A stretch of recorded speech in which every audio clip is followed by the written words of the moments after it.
Today I want to talk about the top 3 reasons why we should study the end times. And reason number 1 is because there are over 150 chapters in the Bible, which the primary subject of that chapter is about the end times. Whether that has to do with events related to that time period, or signs of the times, or details, or teaching related to it. Over 150 chapters in the Bible talk about that. Now, that's quite a lot. And I know you might be thinking like, oh, well, 150, it doesn't actually seem like that much.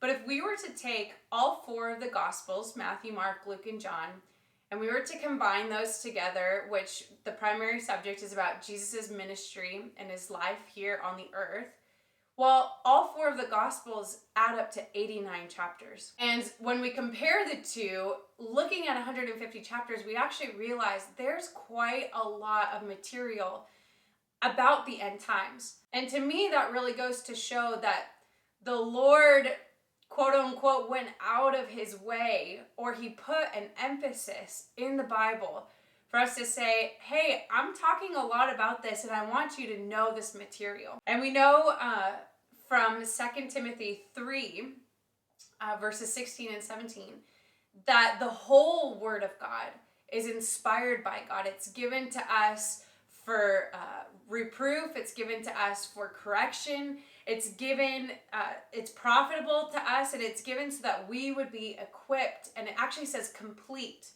for every good work. And just as believers and as lovers of Jesus, as lovers of his word, we want to actually give our time and our energy to knowing what it is Jesus is saying. These are his very own words that he put time and effort and energy for us to have these chapters ahead of time so that we would know the end of the story. And I love that when we look at Genesis, we get the beginning and then we see this beautiful storyline of redemption. We see the gospel woven throughout history, and the storyline of God that promises redemption for the whole earth. And he gives 150 plus chapters talking about the completion of our story. And I don't know about you, but I love a good story. I'm a sucker for a good story. Typically, I really like sappy love stories. I'll just put that out there. But what is a story if you don't have the epic ending? If you don't have the climax? If you don't have the good triumphing over evil and the wrong things being made right in the midst of it? And Jesus is an amazing storyteller. And he gives us this material ahead of time and puts a lot of emphasis on it for us to study and for us to know so that we would know the end of the story. So, just to recap, reason number 1, we want to study the end times because the Bible talks a lot about it. The second reason why I believe we should study the end times is because it empowers us. And what do I mean by that? Well, if we study the end times, it actually empowers us to align ourselves and our lives now with Jesus's leadership, so that in that day when there's crazy things happening, when there's signs happening in the heavens and things that we've never seen before are taking place, we can agree with Jesus's leadership, knowing that he gave us these things. He told us all about it ahead of time. And I love that in Philippians 1, Paul prays for the church in Philippi that they would stand before the Lord in that last day, being sincere and without offense. And as we dive more into the study of the end times, we'll look at, some of more of the details that are going to happen in the end times. But there's some very traumatic, heavy, hard things that we have to wrestle with in the Word of God that we see. And if we find ourselves getting offended or getting even upset or not knowing, the God who's releasing these judgments, then that's a barrier between us being able to stand before the Lord on that final day, sincere and without offense. And we want to live our lives in such a way that we would stand before him blameless. And so I love studying the end times because it empowers us to align ourselves with Jesus' leadership, to align ourselves with the truth of who he is, his nature, his character, the fact that he loves mercy, but the fact that he's also a God of justice and judgment, and he is going to make the wrong things right.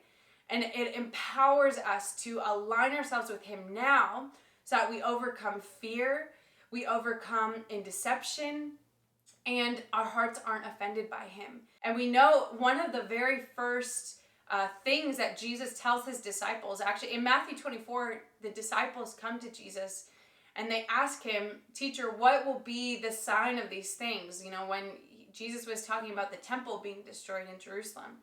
And the disciples ask him, what's going to be the sign of when these things take place? And the first thing that Jesus tells them is, take heed to yourself that no one deceives you. Now, if that's the first thing that Jesus tells the disciples, that should be an alert to us to say, okay, there is going to be a lot of deception in that day. And there's going to be a lot of people showing up saying, I'm the Christ. And Jesus says, don't follow those people. Don't even pay attention. Know the truth now. Align yourself with the Word of God, the truth of the Word now.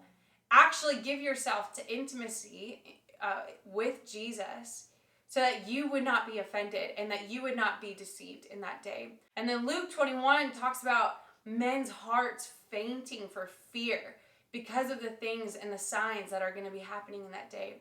But we want to align ourselves and be empowered to overcome fear in our lives now. And that kind of leads into my reason number 3, why we should study the end times. Because it affects the way we live our lives today. It affects our decisions, it affects our relationships, it affects what we do with our time and our money and our energy. And I love to say that the end times is actually very pastoral in nature.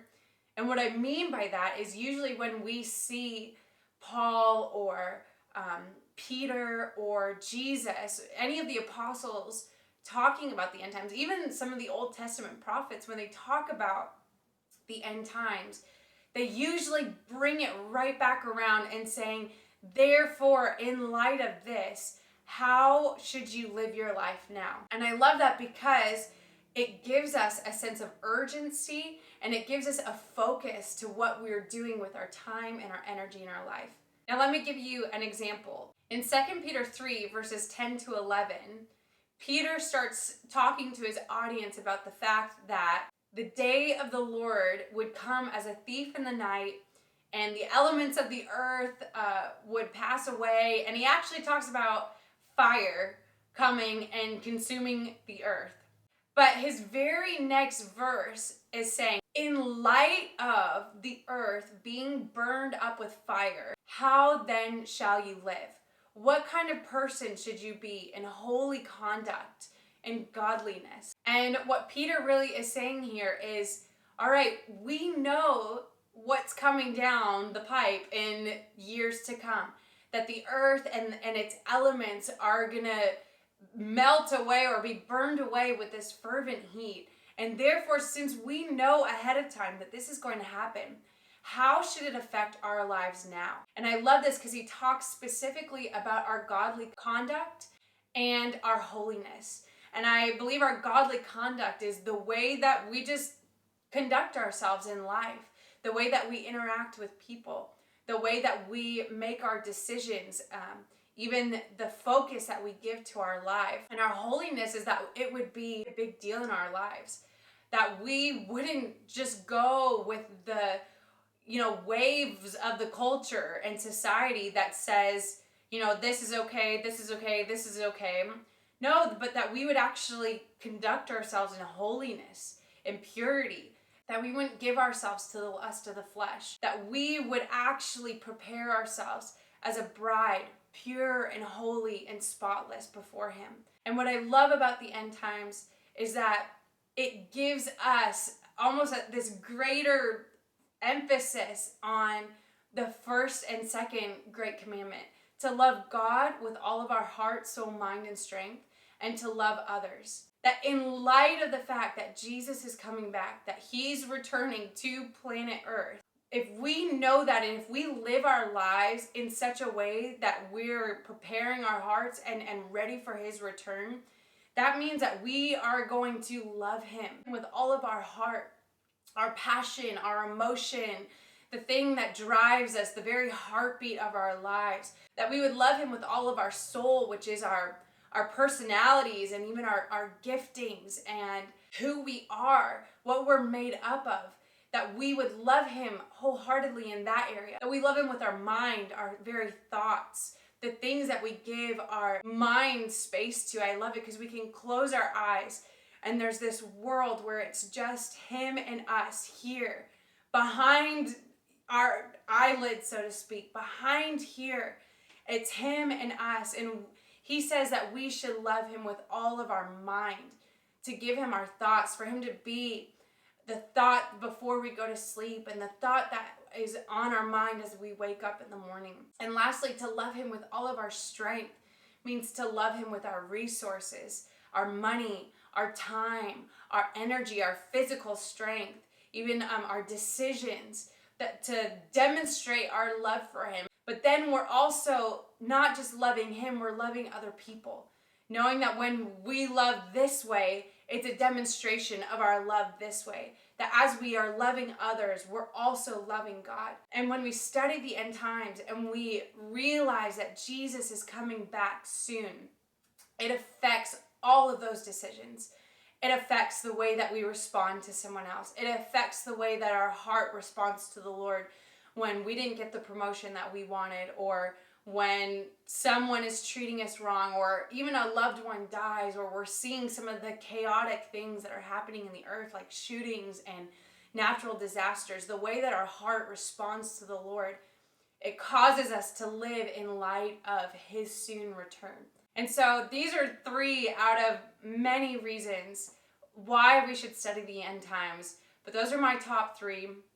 And I just pray that you are blessed, that you're encouraged, and that you're provoked to start your own journey of searching out the scriptures to see what they have to say about Jesus' soon return and the events related to it. So subscribe, you guys, comment. I'm looking forward to talking more about this subject and about the end times and about other frequently asked questions. And I will see you in upcoming videos.